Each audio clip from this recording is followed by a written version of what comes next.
स्वागत।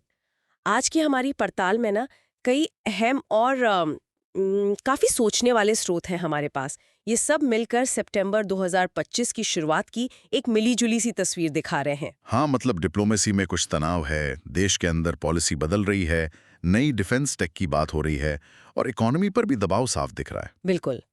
तो ये सब मुद्दे एक दूसरे से कैसे जुड़े हैं, कहाँ क्या हो रहा है, चलिए आज इसी को समझने की कोशिश करते हैं। हाँ जी, ये एक ऐसा दौर लग रहा है जहाँ मतलब इंटरनेशनल रिश्ते बदल रहे हैं, अमेरिका भारत के बीच वो तनाव वाली खबरें, ब्रिक्स का बढ़ना हम्म। और देश के अंदर देखें तो जुडिशरी, एजुकेशन, एनवायरनमेंट इन सब में सुधार की बात। हम्म। और हाँ, अपनी मिलिट्री को मॉडर्न बनाने पर जोर है। तो आज का हमारा मकसद यही है कि इन उलझी हुई कड़ियों को थोड़ा सुलझाएं, देखें कि इनका असली मतलब क्या हो सकता है। बिल्कुल। अमेरिका ने भारत को सबसे अंधेरे चीन के हाथों खो दिया है। ये तो बहुत बड़ा स्टेटमेंट है। हाँ, बिल्कुल। और इसका जो कॉन्टेक्स्ट दिया गया वो था शंघाई सहयोग संगठन यानी एससीओ की मीटिंग में पीएम मोदी का जाना। हालांकि वो तस्वीर पुरानी बताई जा रही है ना? हाँ, तस्वीर पुरानी थी, लेकिन ये बयान उन्होंने ट्रुथ सोशल पर डाला।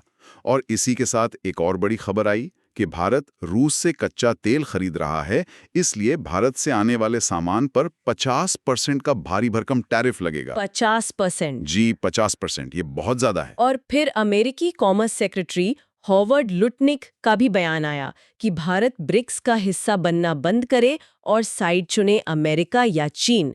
ये तो मतलब सीधी चुनौती है भारत की फॉरेन पॉलिसी को। बिल्कुल, ये सीधी चुनौती है। अब भारत के विदेश मंत्रालय ने तो जैसा उनका तरीका है आधिकारिक तौर पर चुप्पी साध रखी है, सधी हुई प्रतिक्रिया। हम्म। लेकिन जो खबरें आ रही हैं सूत्रों से वो ये कि अधिकारी इसे भारत की जो स्वतंत्र विदेश नीति है उसकी गलत समझ बता रहे हैं। उनका कहना है कि भाई हम सबसे बड़े लोकतंत्र हैं, बड़ा बाजार हैं, अमेरिका से 27 साल से रिश्ते अच्छे हैं, इसे ऐसे नहीं देखना चाहिए। सही। और यहाँ जो टाइमिंग है वो भी देखने वाली है। 8 सितंबर को ब्राजील ने ब्रिक्स देशों की एक वर्चुअल मीटिंग बुलाई। अच्छा। हाँ, और उसका एजेंडा ही यही था, सदस्य देशों के एक्सपोर्ट पर जो अमेरिकी टैरिफ लगे हैं उस पर बात करना। और इसमें भारत की तरफ से कौन गया? इसमें पीएम मोदी नहीं गए, विदेश मंत्री एस जयशंकर गए। तो इसे भी एक सोचा समझा कूटनीतिक सिग्नल माना जा रहा है। क्या मतलब हो सकता है इसका? मतलब प्रधानमंत्री का ना जाना? देखिए, ब्रिक्स अब बड़ा हो गया है। मिस्र, इथियोपिया, इंडोनेशिया, ईरान, सऊदी अरब, यूएई सब जुड़ गए हैं। 11 सदस्य हो गए हैं। हाँ। और ये ग्रुप अब खुलकर कह रहा है कि अमेरिका की ये जो एक तरफा कार्रवाई है इसके खिलाफ साझा रणनीति बनानी होगी। अच्छा। और दिलचस्प ये भी है कि अमेरिका ने भी सब पर एक जैसा टैरिफ नहीं लगाया। भारत ब्राजील पर 50%, चीन साउथ अफ्रीका पर 30%, रूस ईरान पर 10%, इंडोनेशिया को कुछ छूट भी है। अच्छा, अलग-अलग रेट्स हैं। हाँ, तो ये पूरी सिचुएशन जो है, ये ग्लोबल ट्रेड, मल्टीलैटरलिज्म बनाम यूनिलैटरलिज्म इस बहस को और हवा दे रही है। और यहीं पर भारत की जो स्ट्रेटेजिक ऑटोनॉमी यानी रणनीतिक स्वायत्ता की बात है, वो टेस्ट हो रही है। ये रणनीतिक स्वायत्ता, ये शब्द हम बार-बार सुनते हैं। आसान भाषा में क्या मतलब है इसका भारत के लिए? असल में इसकी जड़ें तो पुरानी हैं, नॉन अलाइनमेंट मूवमेंट के टाइम की। लेकिन आज इसका मतलब है कि भारत किसी एक पावर ब्लॉक के साथ पूरी तरह बंधना नहीं चाहता। ठीक है। वो अपने नेशनल इंटरेस्ट के हिसाब से अलग-अलग देशों से अलग-अलग मुद्दों पर डील करता है। जैसे एक तरफ अमेरिका से कॉमकासा, लेमोआ, बेका जैसे अहम डिफेंस समझौते हैं। हाँ, वो इंटेलिजेंस शेयरिंग और लॉजिस्टिक्स वाले। बिल्कुल, क्वाड का भी हिस्सा है। दूसरी तरफ चीन के साथ ट्रेड भी बहुत बड़ा है। बॉर्डर पर टेंशन कम करने के लिए बातचीत भी चल रही है। और रूस पर इतने प्रतिबंध लगे हैं पश्चिम के, फिर भी भारत ने रिश्ते बनाए रखे हैं, खासकर एनर्जी में। तो मतलब एक बैलेंस बनाने की कोशिश लगातार चल रही है। बिल्कुल। और ये सिर्फ डिप्लोमेसी में नहीं है, इकोनॉमी में भी। चीन +1 स्ट्रैटेजी की बात हो रही है। नए मार्केट ढूंढे जा रहे हैं, Africa, Latin America, south east Asia, ताकि किसी एक देश पर डिपेंडेंस कम हो। राइट। मल्टीलैटरल लेवल पर भी भारत एक्टिव है। ब्रिक्स का न्यू डेवलपमेंट बैंक है, G20 में रिफॉर्म्स की बात करता है, ग्लोबल साउथ की आवाज बनने की कोशिश करता है। लेकिन चुनौतियां भी तो होंगी इसमें। बिल्कुल हैं। अमेरिका का ये टैरिफ, यूरोप का कार्बन टैक्स आ रहा है, प्रोटेक्शनिज्म बढ़ रहा है, और उधर चीन, रूस, पाकिस्तान का गठजोड़ भी एक चैलेंज है। तो ये जो टैरिफ वाला मामला है ना, ये इसी बड़ी स्ट्रेटेजिक पिक्चर का एक हिस्सा है बस। कारी है उसके हिसाब से भारत से अमेरिका को जो कपड़ा और गारमेंट जाता है वो करीब 11 अरब डॉलर का है। हाँ, बहुत बड़ा अमाउंट है। और इसका लगभग 40% हिस्सा पंजाब से ही जाता है। लुधियाना में जो हैंड टूल बनाने वाली 350 से ज्यादा यूनिट्स हैं, वहां प्रोडक्शन 30-35% तक गिर गया है। बाप रे। एक कंपनी का उदाहरण है, वहां 350 कर्मचारियों में से 40 को दूसरे काम देने पड़े हैं। मतलब नौकरियां जा रही हैं या जाने का खतरा है। बिल्कुल। और पंजाब का जो इंजीनियरिंग टूल्स वाला उद्योग है, करीब 3000 करोड़ का, वो भी मुश्किल में है। बड़ी कंपनियां जैसे श्री टूल्स इंडस्ट्रीज, उन्होंने रात की शिफ्ट बंद कर दी है, कॉस्ट कटिंग कर रहे हैं। हाँ, और दूसरे एक्सपोर्ट्स का भी यही हाल होगा, जैसे बेडशीट, टॉवल वगैरह। हाँ, उनका भी। बेडशीट तोले का एक्सपोर्ट करीब 6500 करोड़ का है, जिसमें से 2500 करोड़ सिर्फ अमेरिका जाता है। और हैंड टूल्स फास्टनर्स का करीब 6000 करोड़ का एक्सपोर्ट है। इन सब में ऑर्डर कैंसिल हो रहे हैं, माल जमा हो रहा है। सही। और अब सोचने वाली बात यह है कि अमेरिकी खरीदार 25% तक डिस्काउंट मांग रहे हैं। अच्छा। कुछ एक्सपोर्टर तो जुगाड़ लगा रहे हैं कि अपना माल वियतनाम या बांग्लादेश के रास्ते अमेरिका भेज दें। रूट बदलने की कोशिश। हाँ, और इंडस्ट्री अब सरकार से मदद मांग रही है कि भाई टैरिफ का कुछ बोझ आप उठाओ, ड्यूटी ड्रॉबैक बढ़ाओ, पुरानी फोकस मार्केट स्कीम वापस लाओ, लोन चुकाने में मोहलत दो। लेकिन सवाल वही है, क्या सिर्फ घरेलू बाजार इनको बचा सकता है? वही तो। क्या लगता है आपको? बहुत मुश्किल है। डोमेस्टिक मार्केट में ऑलरेडी ओवर सप्लाई है, मार्जिन कम है, और अक्सर एक्सपोर्ट क्वालिटी और डोमेस्टिक जरूरतें अलग होती हैं। सही। तो ये लुधियाना वाला केस दिखाता है कि भारत की इकोनॉमी ग्लोबल सप्लाई चेन से कितनी जुड़ी है, और स्ट्रैटेजिक ऑटोनॉमी की राह पर चलने की एक फौरी आर्थिक कीमत भी हो सकती है। ये उसका एक उदाहरण है। बिल्कुल। चलिए अब जरा देश के अंदर क्या चल रहा है उस पर आते हैं। हाल ही में TPCR 2025 यानी technology perspective and capability road map जारी हुआ है। इसका मेन फोकस क्या लग रहा है? इसमें दो चीजें साफ दिख रही हैं।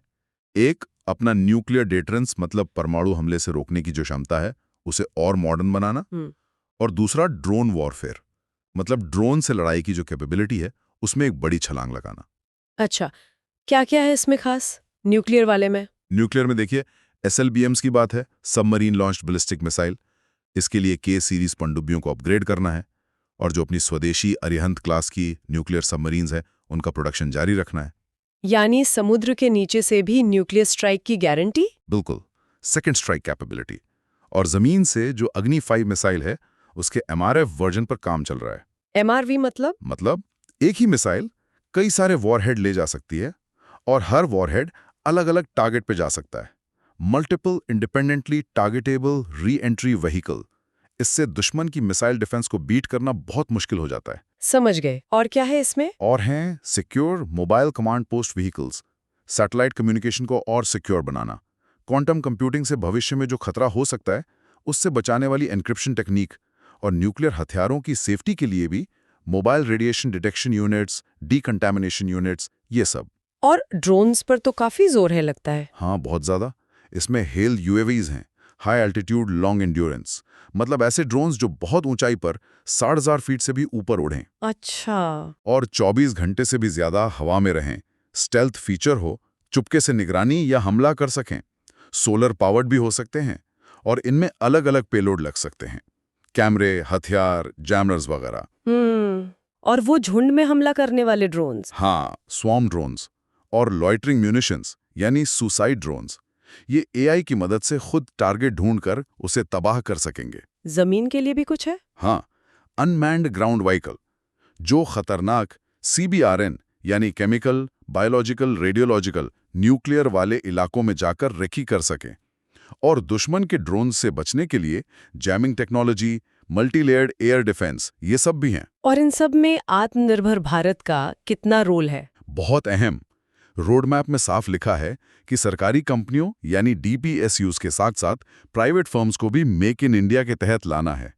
टेक्नोलॉजी ट्रांसफर पर जोर है, और डिफेंस इनोवेशन ऑर्गेनाइजेशन यानी DIO के जरिए स्टार्टअप्स को भी बढ़ावा देना है, खासकर unmanned system, AI, directed energy weapons जैसी फ्यूचर टेक्नोलॉजी में। इसी रिपोर्ट में एक होल ऑफ नेशन अप्रोच की भी बात है, समग्र राष्ट्र दृष्टिकोण।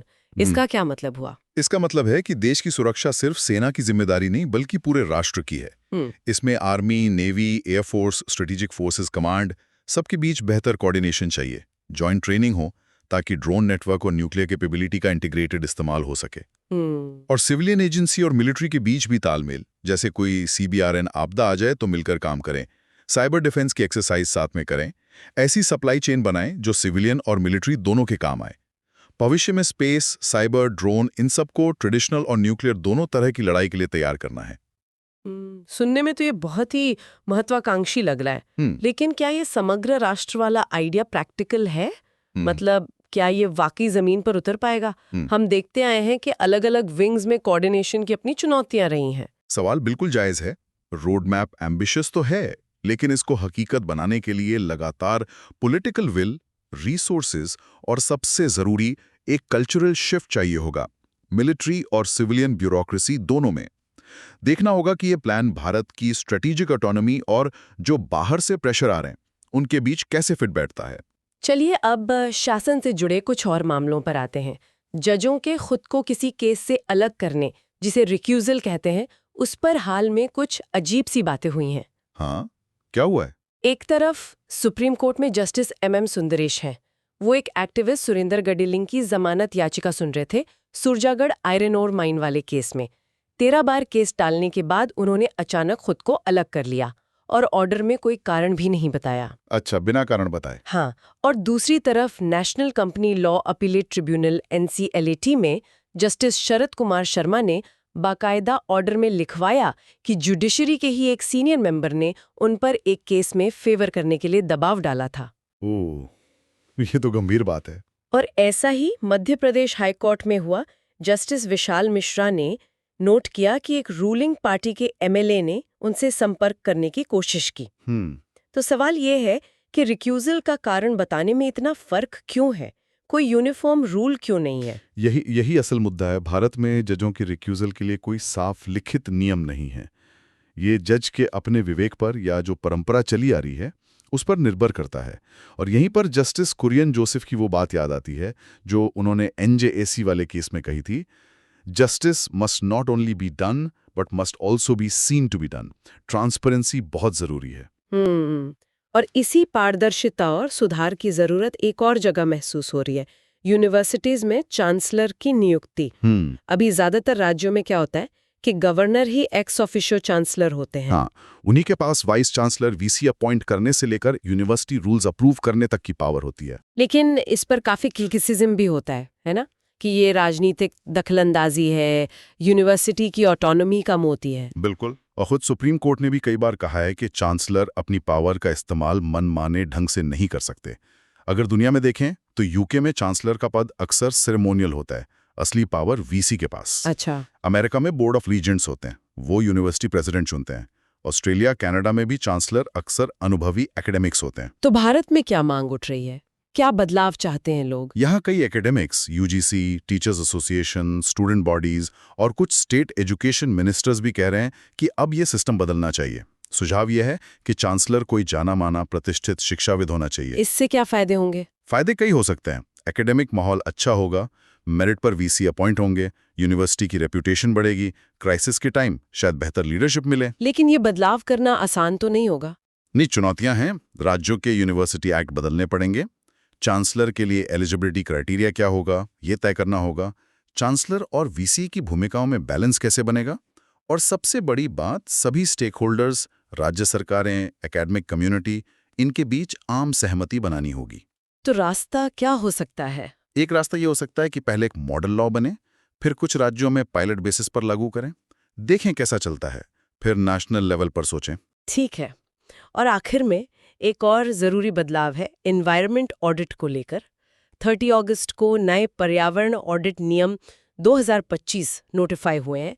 इसकी जरूरत क्यों पड़ी अचानक? इसकी मुख्य वजह है कि जो हमारे पोल्यूशन कंट्रोल बोर्ड हैं, CCPB, और राज्यों के SPB, उनके पास स्टाफ और रिसोर्सेज की बहुत कमी है। अच्छा। CCPB की ही एक रिपोर्ट थी 2024 की, उसमें बताया गया कि हर 1000 इंडस्ट्री या यूनिट के इंस्पेक्शन के लिए 10 से भी कम इंस्पेक्टर हैं, जबकि उन्हें लाखों यूनिट्स को मॉनिटर करना है। बापे, ये तो बहुत कम है। हाँ, और ऊपर से 2023 में वो जो नए ग्रीन क्रेडिट रूल्स आए थे, उनका कंप्लायंस चेक करने के लिए भी ऑडिट चाहिए। तो अब नए नियमों में क्या है? कौन करेगा ये ऑडिट?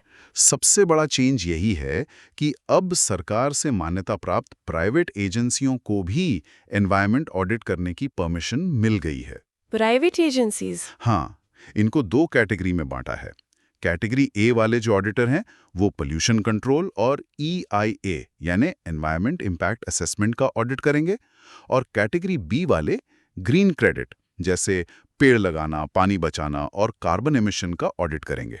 अच्छा, काम बांट दिया है। हाँ, और ये ऑडिट मिनिस्ट्री की गाइडलाइंस और इंटरनेशनल स्टैंडर्ड ISO 19011 के हिसाब से होंगे। सारी रिपोर्ट ऑनलाइन NEIS यानी नेशनल एनवायरमेंट इंफॉर्मेशन सिस्टम पर फाइल करनी होगी। और अगर कोई गड़बड़ करे तो कोई सजा वगैरह? हाँ, सजा है। अगर कोई ऑडिटर गलत रिपोर्ट देता है तो उस पर 50 लाख रुपए तक का फाइन लग सकता है और उसका लाइसेंस भी सस्पेंड या कैंसिल हो सकता है। तो इसके फायदे और नुकसान क्या हो सकते हैं, मतलब प्राइवेट सेक्टर को लाने की? देखिए, फायदा तो ये है कि ऑडिट कैपेसिटी बढ़ेगी। अनुमान है कि 2026 मिड तक 500 प्राइवेट ऑडिटर आ सकते हैं। इससे जो बड़ी इंडस्ट्रीज हैं उनका ऑडिट कवरेज शायद 25% से बढ़कर 70% तक पहुंच जाए। ये तो काफी बड़ा जंप है। हाँ, और ग्रीन क्रेडिट, कार्बन मार्केट जैसे नए एरिया के लिए स्पेशलाइज्ड एक्सपर्टीज भी मिलेगी। डिजिटल फाइलिंग से ट्रांसपेरेंसी भी बढ़ेगी, डेटा एनालिसिस बेहतर होगा। और रिस्क क्या है, खतरे?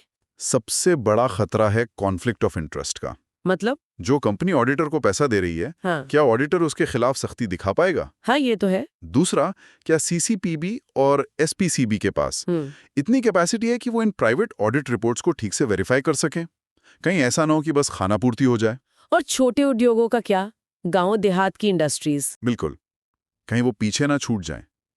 दुनिया में जहां प्राइवेट ऑडिटर हैं जैसे UK, ऑस्ट्रेलिया, कनाडा, वहां गवर्नमेंट ओवरसाइट बहुत स्ट्रांग है।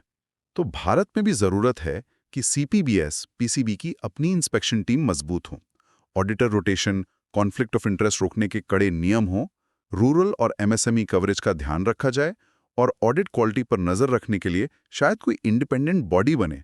मतलब प्राइवेट एफिशिएंसी का फायदा भी उठाना है और रेगुलेटरी इंटेग्रिटी भी बनाए रखनी है। एक बैलेंस साधना होगा। तो अगर इन सब अलग अलग कड़ियों को जोड़कर देखें तो क्या तस्वीर उभर रही है? मतलब सितंबर 2025 की शुरुआत में भारत एक ऐसे पॉइंट पर है जहां बाहर से उसे अमेरिकी टैरिफ, चीन से कंपटीशन जैसे प्रेशर झेलने पड़ रहे हैं। हाँ, और वो अपनी स्ट्रेटेजिक ऑटोनॉमी बनाए रखने की कोशिश कर रहा है। बिल्कुल। अंदर डिफेंस टेक्नोलॉजी को फ्यूचर रेडी बनाने, जुडिशरी में ट्रांसपेरेंसी लाने, हायर एजुकेशन के गवर्नेंस को सुधारने और एनवायरनमेंट रेगुलेशन को लागू करने के लिए बड़े कदम उठाए जा रहे हैं। हाँ, और ये सब कहीं ना कहीं जुड़े हुए हैं। बाहरी दबाव अंदरूनी नीतियों पर असर डाल रहे हैं और अंदरूनी क्षमताएं भारत की बाहरी पोजीशन को तय कर रही हैं। तो शायद सोचने के लिए एक सवाल यहाँ छोड़ा जा सकता है। इन सारे डेवलपमेंट्स को देखते हुए ग्लोबल ट्रेड डिस्प्यूट्स, जिनका असर लुधियाना की फैक्ट्री तक पहुंच रहा है, गवर्नेंस में रिफॉर्म्स की कोशिश, हाईटेक डिफेंस पर इतना जोर, इन सबको देखते हुए क्या आने वाले दशक में भारत को नेशनल रेजिलियंस यानी राष्ट्रीय लचीलेपन की अपनी परिभाषा को फिर से सोचने की जरूरत है? अच्छा, एक ऐसी परिभाषा जिसमें इकोनॉमिक ओपननेस, स्ट्रेटेजिक ऑटोनॉमी और अपनी इंटरनल कैपेसिटी बिल्डिंग, इन सब के बीच एक नया, शायद और ज्यादा नाजुक बैलेंस बनाना पड़े। ये वाकई सोचने वाली बात है। इस गहरी पड़ताल में हमारे साथ